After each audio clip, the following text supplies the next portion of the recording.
Istý človek mal 2 synov. Mladší z nich povedal otcovi: Otče, daj mi podiel z majetku, ktorý mi patrí. A otec im majetok rozdelil. Po nemnohých dňoch si mladší syn všetko zobral, odišiel do ďalekej krajiny a tam svoj majetok hýrivým životom premárnil. Keď všetko premrhal, nastal v tej krajine veľký hlad a on začal trpieť núdzu.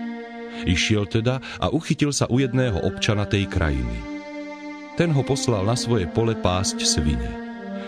I túžil sa nasýtiť aspoň šupkami, čo žrali svine, ale ani tie mu nik nedal. Vstúpil do seba a povedal si: Koľko nádenníkov u môjho otca má chleba nazvyš, a ja tu hyniem od hladu. Vstanem, pôjdem k svojmu otcovi a poviem mu: Otče, zhrešil som proti nebu aj proti tebe.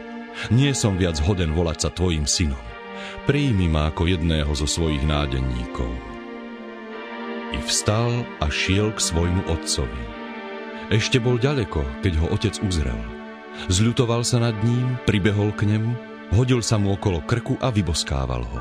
Syn mu povedal: Otče, zhrešil som proti nebu i proti tebe. Nie som viac hoden volať sa tvojim synom. Ale otec povedal svojim sluhom: Prineste rýchlo najlepšie šaty a oblečte ho. Dajte mu prsteň na ruku a obuv na nohy. Vezmite vykrmené teľa a zabite ho. Jedzme a radujme sa, lebo tento môj syn bol mŕtvý a ožil. Bol stratený a našiel sa. A všetci sa začali radovať. Starší syn bol na poli. Keď sa vracal a bol už blízko domu, počul hudbu a tanec. Zavolal si jedného zo sluhov a vyzvedal sa, čo sa deje. Sluha odpovedal: Vrátil sa tvoj brat. Tvoj otec zabil vykrmené tela, lebo sa vrátil zdravý. Starší syn sa však nahneval a nechcel vojsť. Ale otec vyšiel a prehováral ho.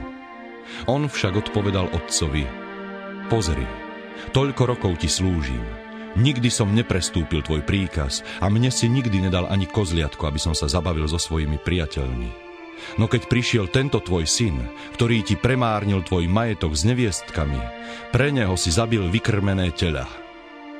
Ale otec mu povedal: Dieťa moje, ty si stále so mnou a všetko, čo mám, je tvoje. Ale teraz sa patrí veseliť a radovať, lebo tento tvoj brat bol mŕtvý a ožil. Bol stratený a našiel sa.